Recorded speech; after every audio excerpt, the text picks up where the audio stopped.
बोलिए सद्गुरुदेव की साहेब की।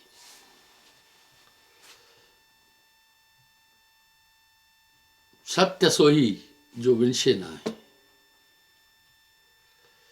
जिसका कभी भी देश काल किसी अवस्था में नाश नहीं होता, वो सत्य है। हम सब भौतिक संसार में जीते हैं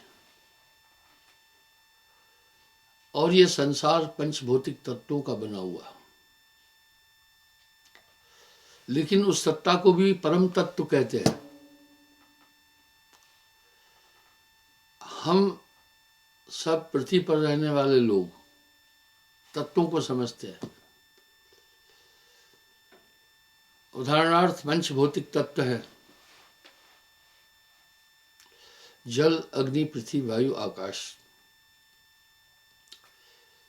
इन पांचों तत्वों का हमारे जीवन से गहन संबंध है, हमारे शरीर से भी संबंध है। लेकिन परमात्मा तत्व वो है जो कभी विनाशित नहीं होता। नहीं उपजे नहीं विनसे कभू, ज्यों की त्यों कर जाना।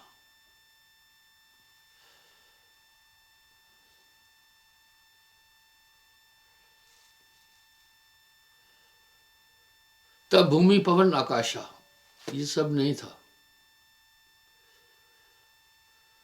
गर्व न कीजिए देह का विंसत है पलमा है। इस तरह शरीर का तो घमंड नहीं करना है, इसी तरह ये जगत भी स्वप्न है। तत्वों का नाश तत्व ही करते हैं। वैज्ञानिक लोग एक बात कहते हैं, वैज्ञानिकों की खोज में भी कुछ है पर वो पहुंच नहीं सकते, क्योंकि ब्रह्मांड के विषय में वैज्ञानिकों का एक मत है। यदि आप गूगल में भी जाकर देखेंगे तो ब्रह्मांड की व्याख्या है, बड़ा विशाल ब्रह्मांड है। और साहब ने इनको योजनों में कहा है।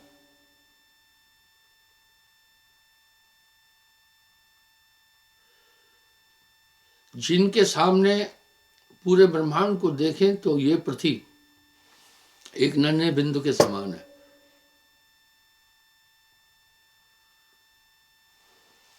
वेदों में 7 लोक तक की, 14 लोक तक की बात है। इसमें 7 पाताल है, अतल, वितल, सुतल, तलातल, महातल, रसातल, पाताल। 7 ये लोक है। 7 ऊपर है, ये 7 लोक जंघाओं तक है। 7 ऊपर है सिद्धलोक, मूलाधार चक्र गुदा स्थान पर, जहां गणेश जी का वास है। इन चक्रों का महत्व है। ये 7 शक्ति चक्र है। जो हमारा शरीर चल रहा है इन्हीं चक्रों की ताकत से चलता है, और आत्मा का तो बल है ही। इसी तरह स्वादिष्ठान चक्र पर ब्रह्मा जी और सावित्री है, बीज वहीं बनता है, उसी से सृष्टि है। सबका अलग अलग काम है। इसी तरह नाभि में मणिपूरक चक्र, जहां विष्णु जी रहते हैं, पालन करते हैं। पेट ही पूरे शरीर की ऊर्जा का स्रोत है। हृदय में चौथा अनाहत चक्र है, जहां शिव जी का वास है। अहंकार यहीं से उत्पन्न होता है, तम गुण। कंठ में विशुद्ध चक्र है। आप बोले जा रहे हैं, वहां सरस्वती जी शब्द बनाकर दे रही। आज्ञा चक्र में आत्मा का वास है, जो चैतन्य रूप में श्वास लेने की प्रक्रिया कर रहा है। सहस्त्र सार में ज्योति स्वरूप निरंजन रहता है। इन 14 लोकों का उल्लेख वेदों में भी है। वेद एक बात साफ साफ कह रहा है पिंड और ब्रह्मांड समान है, यह पिंडे सब ब्रह्मांड है। पर इसके आगे की बात संतों ने और साहब ने प्रथम कही है।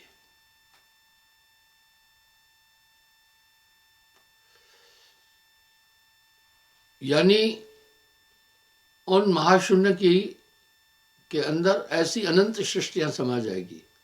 साहब ने भी कहा है, अभी का आप कभी गूगल में जाकर देख लेना, ब्रह्मांड कितना विशाल है, उससे भी अनंत।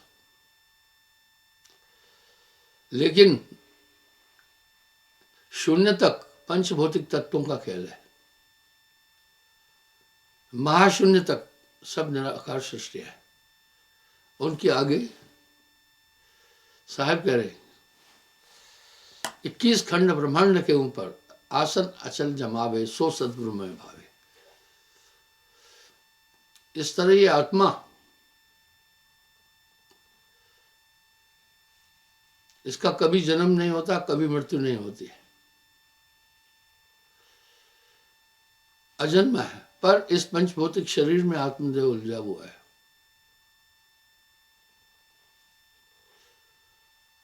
आवे न जाए, मरे ना उपजे, सो निज पीव हमारा है। उस परम सत्ता के बारे में संतों ने संदेश दिया। पहले पृथ्वी पर रहने वाले लोग एक भ्रम में थे। वो कहते थे पृथ्वी अपनी जगह है, सूर्य घूमता है। लेकिन बाद में वैज्ञानिकों ने इस भ्रम को तोड़ा। मैं ये उदाहरण कई बार दिया हूं। एक बार मैं अमेरिका जा रहा था तो खिड़की के पास मेरी सीट थी। मैं अपनी खिड़की के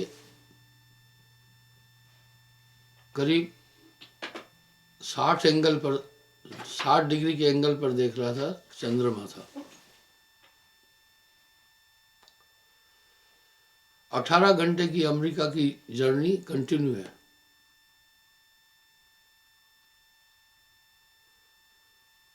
वो वहीं था 18 घंटे,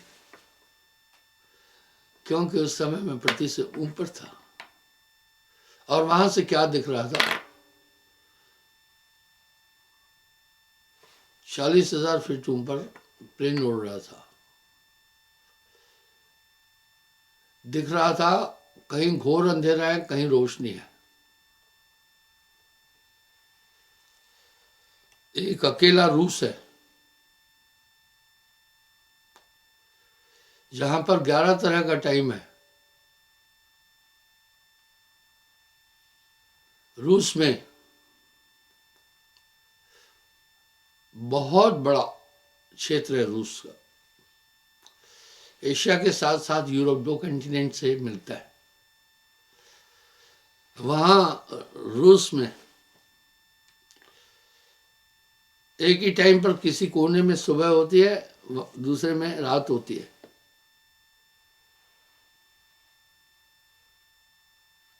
इसी तरह कहीं नाश्ता करते हैं, कहीं रात का डिनर करते हैं।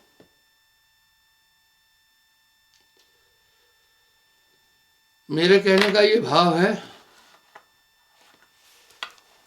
कि पहले हम सिर्फ इस सौरमंडल के बारे में जानते थे, वो भी कोपरनिकस और न्यूटन ने इसका बोध दिया था। अभी आज के वैज्ञानिक कह रहे हैं ऐसे इस ब्रह्मांड में कई सृष्टियां समा जाएगी।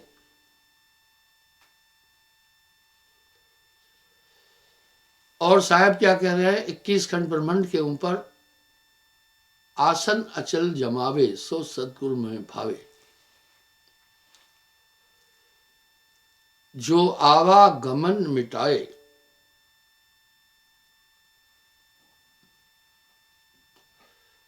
आवे न जाए, मरे नहीं जन्मे, सो निज पीव हमारा है। इसलिए आत्मा उस देश से आई है। यही अंग्रेजों ने फिल्म बनाई मेडिट, जिसमें बोला आत्मा कहीं से आई है, इस संसार में आकर के रोपित है। वाह क्या बात है। इस तरह वो देश निराला है। उस देश का सबसे पहले दुनिया को संदेश कबीर साहब ने दिया था। जहां से हंसा आया, अमर है वो देशवा। हजारों शब्दों में इसकी पुष्टि कर रहे हैं, आप नॉर्मल नहीं है।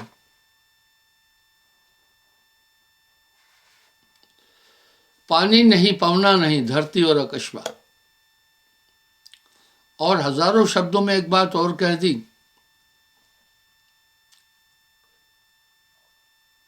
आवे न जाए, मरे ना जन्मे, सो निज पीयू हमारा है। तहा नहीं प्रलय की छाया, वहीं का उल्लेख कर रहे हैं अभी साहब। हे अंसा तू अमर लोक का पड़ा काल बसाई, 5-25-3 का पिंजरा, ता में तोह राखा भरमाई, तुमसे बिसर गई सुध घर की। वाह, ये आत्मा यहाँ की नहीं है। मनुष्य के अंदर बहुत शक्तियां हैं, आप किसी को भी हल्के में मत लेना, क्योंकि सब में वो आत्मा है और सबकी गठरी लाल है, कोई नहीं कंगाल। ये भौतिक बुद्धि ये है, जो जो हमने हमारी इंद्रियों ने देखा, हमारे मस्तिष्क ने सोचा, तो अलग अलग परिप्रेक्ष्य में हम जीते हैं। जेते घट तेते व्रत, अचरज कथो न जाए। आइए देखिए साहब यही बात कह रहे हैं, तब भूमि पवन आकाशा, नहीं तब पावक नीर निवासा। तब की बात कहूं धर्मदासा, हे धर्मदास, मैं तब की बात बता रहा हूं जब कुछ भी नहीं था।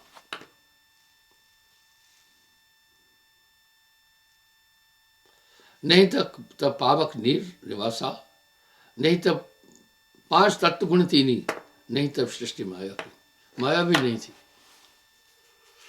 इस संसार को वो यथार्थ में ये स्वप्नवत है, इसमें कुछ भी नित्य नहीं है, पर ये सत्य भाषित होता है। यही माया और मन का इंद्रजाल है।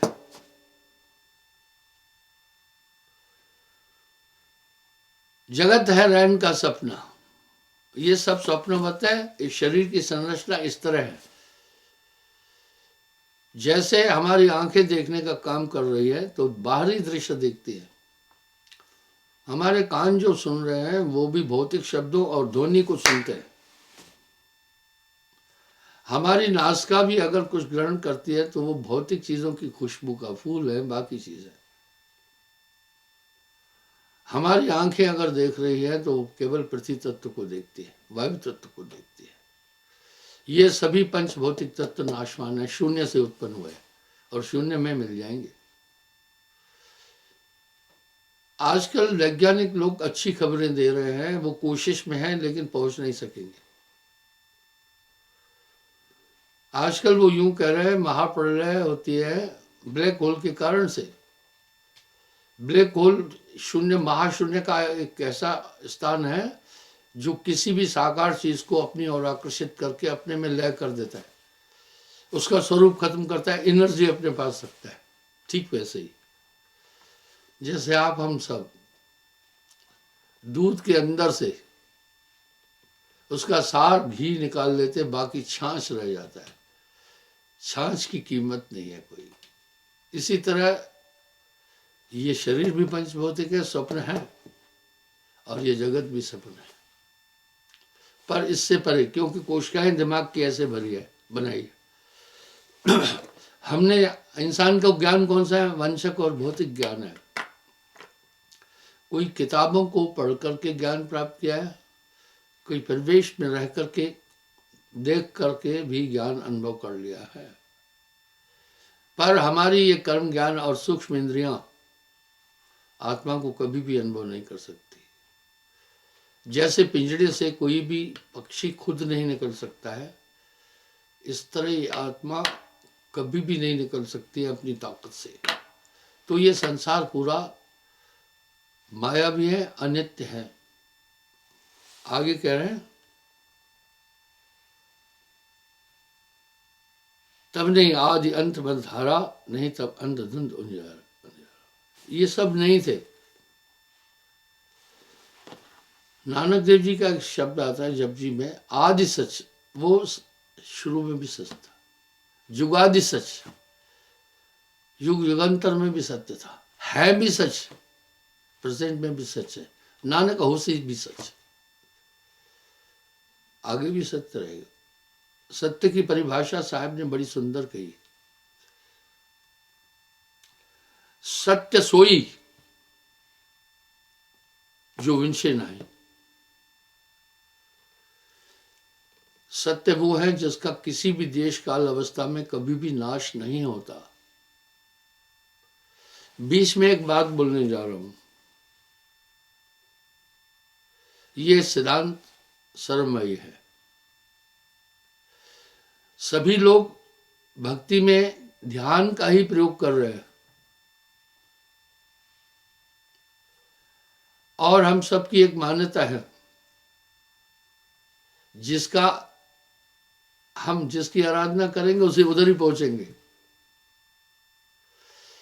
ये मान्यता इंसान ने अंतःकरण से स्वीकार कर रखी है। और एक और चीज है, प्रार्थना का महात्म जितने भी दुनिया के अंदर पंथ और मत है, सबने स्वीकार किया है कि वो परमात्मा हमारी आत्मा को उसी समय ही सुन लेता है जब हम प्रार्थना करते हैं। हम समुद्र के अंदर एक छोटी बूंद फेंकते हैं, आपको पता है वो 7 समुद्र में कितनी देर में मिलती है? गिरते ही वो 7 समुद्र तक पहुंच जाती है। सोचिए, बूंद वो गिरते ही 7 समुद्र में मिल गई। ऐसे ही हमारी प्रार्थना है, मुंह से निकलते ही जो हम बोल रहे हैं, मुंह से वाणी निकलते ही पूरे ब्रह्मांड में पहुंच गई। इसीलिए अभी भी वैज्ञानिक लोग वासुदेव कृष्ण के गीता के उपदेशों को वायुमंडल में ढूंढ रहे हैं, और वो दावा भी कर रहे हैं। कुछ हमने वासुदेव जी के, कृष्ण जी के उपदेश श्लोक पकड़े हैं, लेकिन उनके पास नमूना नहीं है वासुदेव कृष्ण की वाणी का, इसलिए कंफर्म नहीं हो पा रहे। टेक्नोलॉजी कितनी हाई है।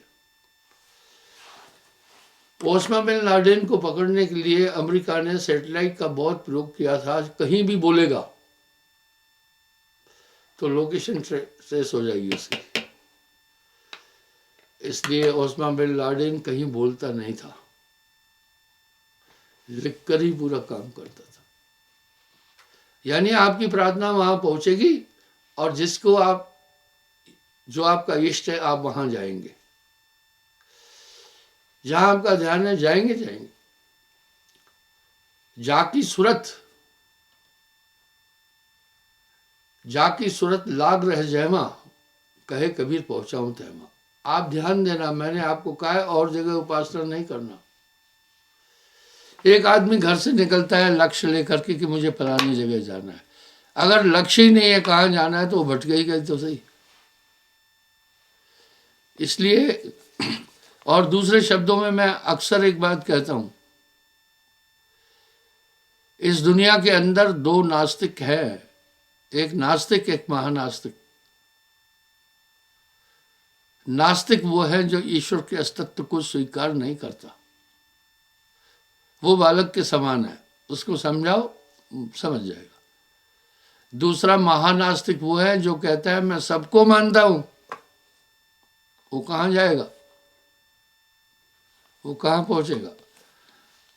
यहां साहब ने तंज कसा है, नाम पीव का छाड़ के करे आन का जाप। वेशा कह रहा पूत कहे कौन को बाप। भाई वेशा का पुत्र जो है वो नहीं कह सकता मैं किसका बेटा हूं। पता नहीं किसके द्वारा है।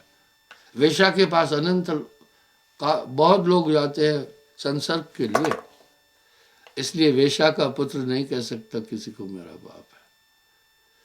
तो इस तरह से जहां आपका ध्यान है वहां शर्तिया जाओगे। ये सिद्धांत तो सर्वगुण निर्गुण भक्ति में भी माना जाता है। जितने भी संप्रदाय मत मतांतर संसार के अंदर प्रचलित है उसमें माना जाता है, लेकिन वो हिसाब है। मनुष्य अमरत्व तो चाहता है क्योंकि आत्मा अमर है। मैं आपको एक उदाहरण देता हूँ।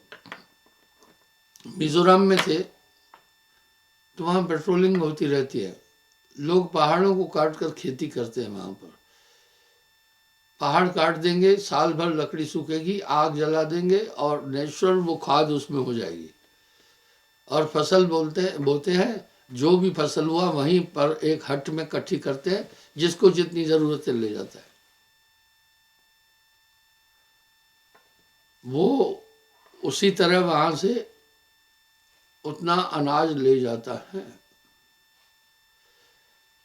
इस तरह मैं ये कहने का प्रयास कर रहा हूं कि आपका जहां ध्यान होगा आप वहां अवश्य जाएंगे, इसमें संदेह नहीं है। समग्र रूप से धरती के लोग इस बात को स्वीकार करते हैं। तो वहां क्या था, एक बार मिजोरम की बात है, लोगों ने आग जला दी थी पहाड़ों पर। हमारे कुछ लोग पेट्रोलिंग में जा रहे थे और तेज हवा चली, आग फैलती जा रही थी। बचने की बड़ी कोशिश की, बच नहीं पाए। कुछ लोग तो बेचारे उसमें जल गए। एक आदमी पहाड़ उस पर चढ़ गया, पेड़ पर। अब जब आग लगी, पेड़ भी आग में झुलस गया, वहां से गिर गया। दोनों बाजू उसके जल गए थे, उसमें काफी ऊंचाई पर गया था। तो आदमी जिससे बचने का जो घर ढूंढ रहा है वहां पर काल की पहुंच है। अब यहां साहब एक शब्द कह रहे हैं, धर्मदास तय बास हमारा, काल अकाल न पावत पारा। वाघर की सुध कोई न बतावे, जहां से हंसा आया है। ये आत्मा जहां से आई है उसकी सुध कोई नहीं बता रहा है। आज विडंबना ये हो गई है, अंधा आगुआ तेह परमाई, बहु अंधे तेह पाछे जाई। अंधे को अंधा मिले तो राह बतावे कौन, बंधे को बंधा मिले तो गांठ छुड़ावे कौन। इस तरह सब लोग भटक रहे हैं। यहां संतत्व की धारा चैतन्य कर रही है, क्योंकि ये पूरा ब्रह्मांड नाश हो जाएगा, चार मुक्तियों के स्थान भी नष्ट हो जाएंगे और कालपुरुष सभी पूरी सृष्टि को अपने खप्पर में शून्य करके समा देता है। सतलोक कोई जा ही नहीं पाता है। वाघर की कोई सुध न बतावे, जहमा से हंस आया है। और संत और साहब, प्रथम संत साहब हैं, आकर उस देश की बात बताइए। आगे कह रहे हैं, नहीं तब पांच तत्व गुण तीनी, नहीं यह सृष्टि माया कीनी। कुछ नहीं था। नहीं तब आदि अंत मधारा, नहीं तब धुंध अंध उजियारा, नहीं तब ब्रह्मा विष्णु महेशा, नहीं तब सूरज चांद गणेश। कुछ नहीं था, वो सच था।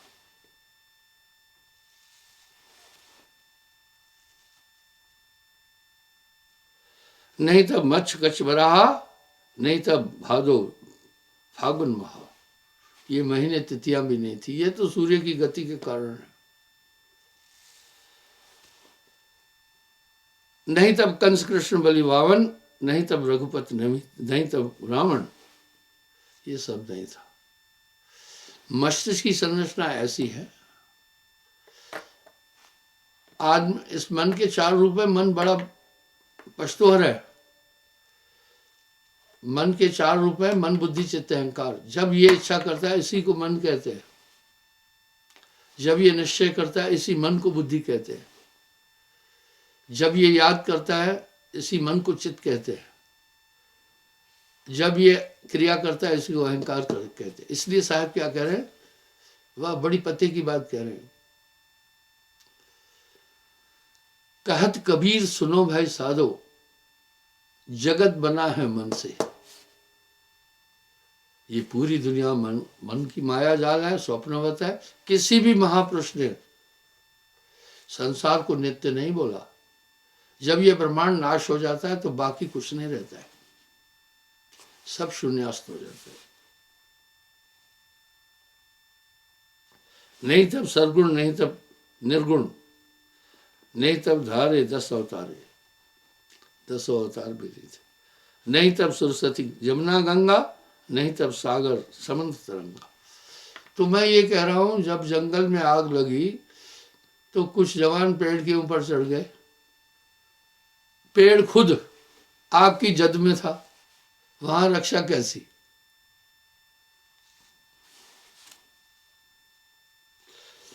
अभी ब्लैक होल के बारे में क्या बोल रहे हैं पता है वैज्ञानिक? वो किसी भी चीज को खींचकर अपने में समाहित करता है, उसके रूप को नष्ट करता है, लेकिन उसकी एनर्जी अपने पास रखता है। इसी तरह ये पूरा ब्रह्मांड नष्ट हो जाता है, लेकिन एनर्जी, ये आत्मा नष्ट नहीं होती है, अपने खप्पर में छिपाकर वहां भी रखता है। इसलिए कोई भी जीव उससे कभी भी पार नहीं हो सकता। बिन सदगुरु बाचे नहीं कोई कोटिन करे उपाय। अब फिर इस भक्ति का मूल लक्ष्य क्या है वो सुने। साहब ने 2 टूक शब्दों में कहा, भाई जैसे हम खेती बाड़ी करते हैं तो इसमें 3 चीजों का विशेषता है। बीज अच्छा हो, भूमि, भाई कंकरीली अगर जमीन है तो फिर कुछ नहीं होगा वहां, और किसान सजग हो, यानी बीज अच्छा हो। कृषि के लिए सिद्धांत है, जमीन उर्वरक हो, बीज अच्छा हो, किसान जानकार हो। इसी तरह अध्यात्म में 3 भूमिकाएं, वो भूलना नहीं है। गुरु, शिष्य और ईश्वर, मिल्कीना भक्ति विवेक, तीनों तीरधारा बनी आगे गंगा एक कबीरा, आगे गंगा। आपकी भूमिका है। जिस तरह